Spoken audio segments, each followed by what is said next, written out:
Promises made, promises kept, and we've kept them. And last month, did you see the number? 0 people crossed our border. America, more than 3 million illegal immigrants gone from the United States since January 20th, 2025. Nearly 900,000 officially deported, confirmed by DHS as of May 17th, 2026. Another 900,000 arrested in the enforcement pipeline. Separate count, same DHS report. 2.2 million self-deported, the largest voluntary departure in American history. 365 days, a full calendar year, 0 people detained at the southern border, released into the interior of the United States. 0. CBP confirmed it. 8,943 border apprehensions on the southwest border in April 2026, the entire month. 94%.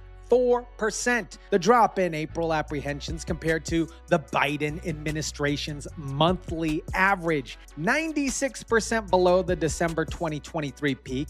$39 billion saved in taxpayer money by self-deportation programs alone. DHS confirmed it under Senate scrutiny. More on that number in about 3 minutes. $170 billion in enforcement funding. $70 billion more. April 26 congressional budget resolution. 12,000 new ICE agents hired in 1 year. January 2029, when the current enforcement funding runs out. 13 receipts, you guys. Every channel ran the 3 million number as a victory lap. Nobody told you about the 39 billion, and not one channel stacked the number next to the names that make every receipt mean what they actually mean. A 12-year-old girl in Spring, Texas. I'm not going to give you her name just yet. Not until you understand what 4 years before January 20th cost to produce that number.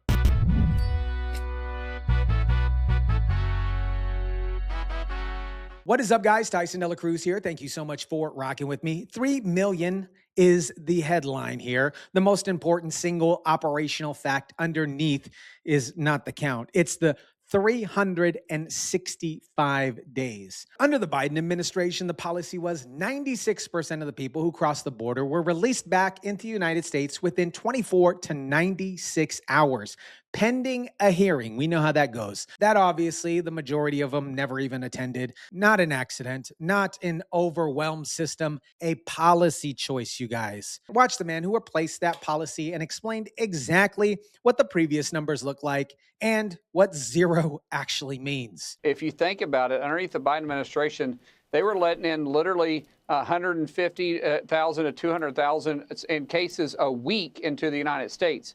They had files on a lot of these individuals because they were, quote, paroled into the United States because they were claiming asylum. So within usually 24 hours, 96% of the people that came to our border was released back into the United States. I can tell you underneath President Trump's leadership, not a single person has been released into the United States in over 11 months. 365 consecutive days confirmed by CBP in their own published report. The math, you guys, of what 0 releases produces over 12 months is the engine underneath the 3 million number. You can't produce 3 million departures when 96 people you encounter are immediately walking back in. Stop the release. Stop the release. The counter runs in one direction, and that direction is out. The April 2026 apprehension number, 8,943 for the entire month. You guys, that needs to be understood in scale.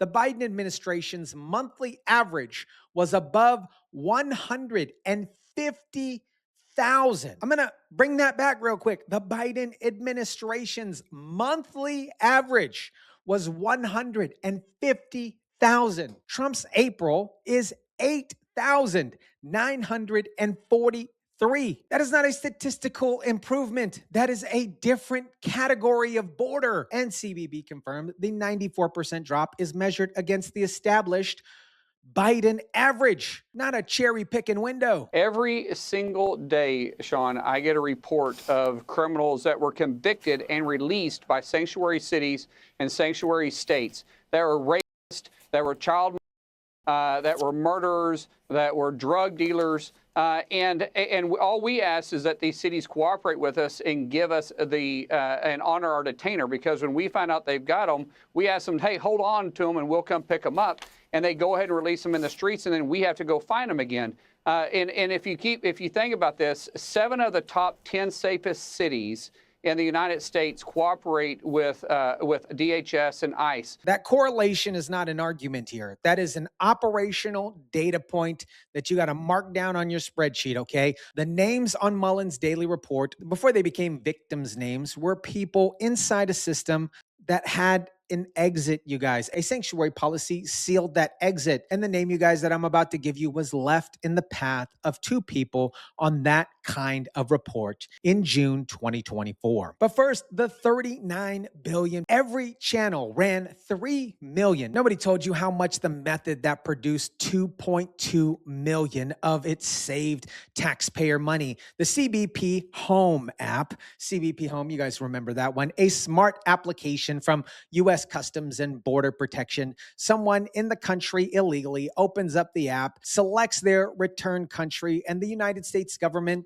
conveniently arranges their travel. In exchange for completing the voluntary departure, the program provides $1,000 in financial assistance to help them reestablish on the other end. 2.2 million people have used that program, or the Border Voluntary Department framework it supported. DHS ran the audit, the comparison, what the CBP Home program costs, incentive payments, the advertisement, the administration overhead, versus what a formal ICE deportation proceeding costs per person. Traditional enforcement runs roughly $10,000 to $17,000 per removal when you factor in detention, the legal processing, the physical deportation.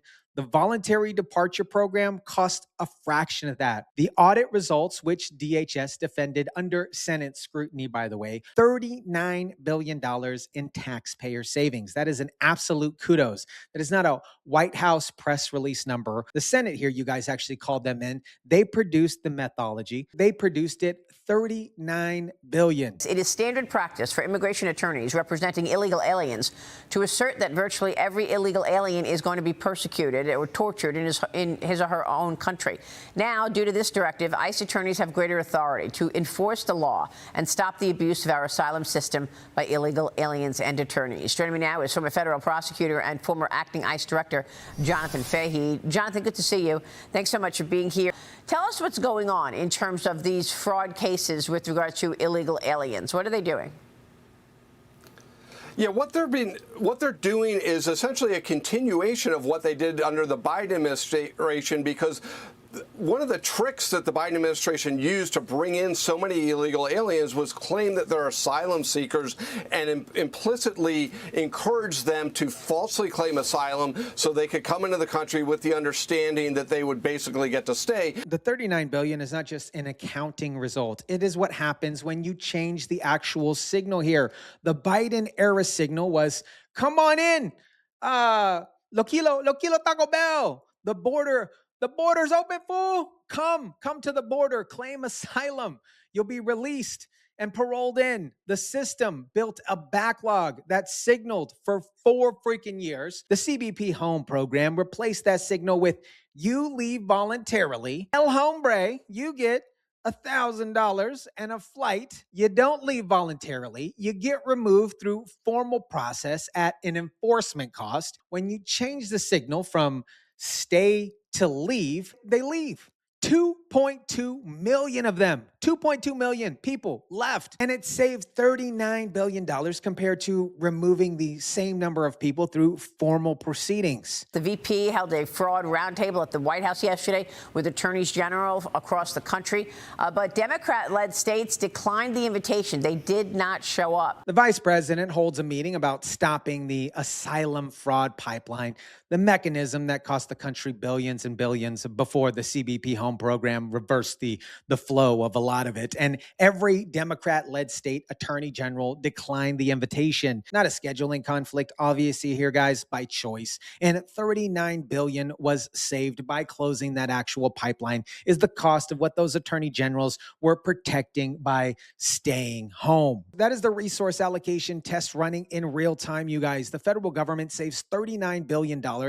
Democratic AGs don't show up to a meeting that explains how. And you guys, I want you to hold that next to a number that I'm going to give you in about 5 minutes. Now, here's the part that you guys have been waiting for, that I've been building towards since the opening of this video. And I held it until now because the receipts, I needed to show you guys the receipts first. You guys already know, but for those of you that don't know, I needed to show you the receipts, okay? $3 million is the count, $39 billion in savings. Neither number means what it means without a name. So here it is, you guys.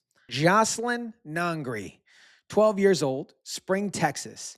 She snuck out of her family's apartment sometime after 1 in the afternoon on June 16, 2024. She walked to a nearby 7-Eleven. Two men were there, Jahan Jose Regel Martinez, 21 years old, Franklin Jose Pena Ramirez, 26 years old, both Venezuelan nationals, both, you guessed it, in the United States illegally. Border Patrol had encountered both men near El Paso earlier that same year, and Border Patrol released them.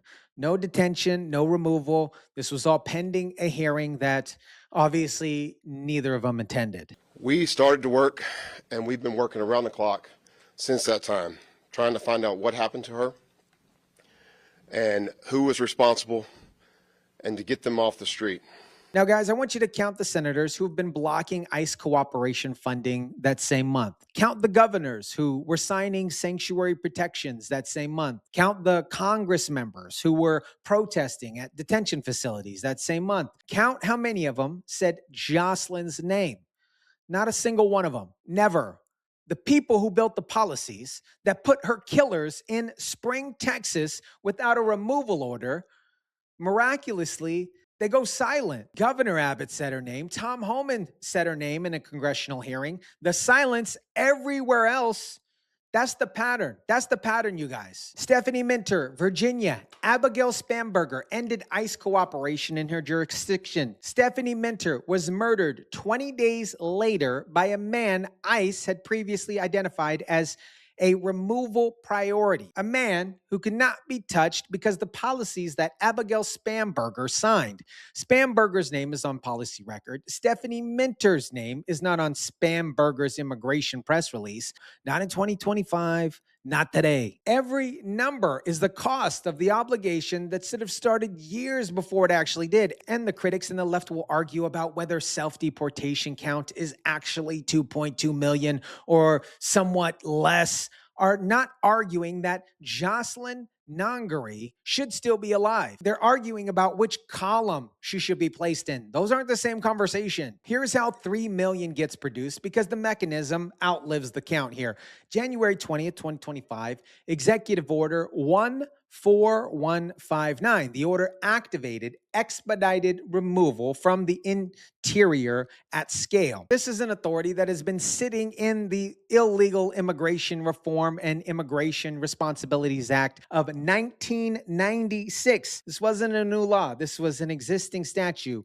3 administrations did not activate it the way that Trump's second term did. The DEA, the ATF, the U.S. Marshal Service, all 3 agencies formally deputized under Title VIII authorized that in Title VIII, before Trump walked into the Oval Office, 4 agencies running a coordinated enforcement operation. No new legal architecture required. The key was to turn in locks that were already built. Watch what the big, beautiful bill added on top of that foundation. The largest border security investment in American history. We want to have strong borders. And the only thing is we want to have great elections, too. You need strong borders. We're getting them out at record numbers, and we have an obligation, too, and we're doing it. He called it an obligation. That word connects to the previous names that I mentioned earlier. $170 billion in enforcement funding, $70 billion more in the April 2026 budget resolution, $240 billion total, congressionally appropriated on a party line vote, and the word obligation in the mouth of a man signing the bill is the moral frame that every other channel, other lamestream network is running a victory lap, and they're not actually providing that. Trump administration is now closing the loophole of letting migrants stay in the United States while awaiting green cards. And DHS confirmed this, Daily Caller reporting, replying to the Daily Caller tweet. An alien who is in the U.S. temporarily and wants a green card must return to their home country to apply. This policy allows our immigration system to function as the law intended instead of incentivizing loopholes. The era of abusing our nation's immigration system is over. That is a formal DHS policy statement issued under Mullen's authority. It covers the self-deportation program. It covers the expedited removal orders. It covers the green card loopholes. It covers the asylum fraud attorney penalties. Every mechanism in the $3 million number flows through the same enforcement posture, captured in 1 second. Jocelyn was murdered at the height of the prior era. The new era has a specific start date, January 20th, 2025. Now, the resource allocation comparison, because the 39 billion number only lands where it needs to land when you put it next to what the opposite was spending. The federal government ran the CBP home self-deportation program. It saved $39 billion in taxpayer money compared to the formal removal proceedings, $39 billion. Senate scrutinized, DHS sourced. Mamdani, the mayor of New York City, his administration allocated $165 million specifically to fund legal defense for undocumented immigrants fighting deportation, not general legal aid here, specifically a legal roadblock, the same operation that saved the federal government $39 billion. The federal government saved $39 billion. New York is spending $165 million trying to block savings from reaching the taxpayers. Brandon Mohawk Johnson, mayor of Chicago, Chi-Town, his administration allocated more than $300 million to migrant services and housing since 2023, including services for people, obviously, that are in the country illegally, while simultaneously cutting school budgets and delaying police overtime. $300 million for a migrant crisis. $0 for the SNAP curfew that I mentioned earlier this week. Superintendent Sneely asked for it. And every dollar of that $300 million is funded partly by taxpayers who are simultaneously part of the population that saved $39 billion through the program Brandon Johnson's party voted anonymously against. And the $39 billion that was saved while the economy grew is now sitting in a treasury instead of the immigration court proceedings process. Not one vote, and we knew that because their hatred of either the country or me or both is so great. They didn't vote at all, and it's terrible. Not one Democrat voted for the bill that contains the $170 billion enforcement investing. Not one voted for the bill that confirmed the $39 billion in savings. Not one voted for the 12,000 new ICE agents. The Democrats right now, this radical left Democrat Party, is for open borders, and they're more interested in protecting the criminals than they are protecting the constituents and let them walk down their streets nice and safe and say, hey, go play in the neighborhoods again, but they can't because they're allowing these criminals to run amok in their cities. America, here's the frame that the critics can't argue around. The institutions most motivated to prove this operation failed are not arguing that it failed. They're arguing about the counting. The Center of Migration Studies is not filing a lawsuit claiming 3 million people are still here. The American Immigration Council is not publishing evidence that border crossings continued at Biden-era volume. They're producing a methodology analysis based on the operation underneath the count is not something that they can deny ran. When the argument shifts from Trump can't do this to, well, maybe not exactly that many. That shift, you guys, is purely an admission. You don't audit a method of something you wanted stopped. You audit a method of something that you are afraid that actually worked. The Border Patrol released those 2 hombres in 2024. Jocelyn was murdered that June. The policy that produced that release ended on January 20th, 2025. She didn't get to see the 94% drop in April apprehensions. She didn't get to see the 365 days without a single release, the $3 million in the cost of the obligation that she represents, the $39 billion is what it saved. A year, my friends, without a single release. 3 million gone. The previous 4 years, they can't say either. Let me know what you think about this. Drop it down in the comment section down below. Smash the like button if you kindly would. Share, subscribe, and as always, guys, I'll catch you on the next one.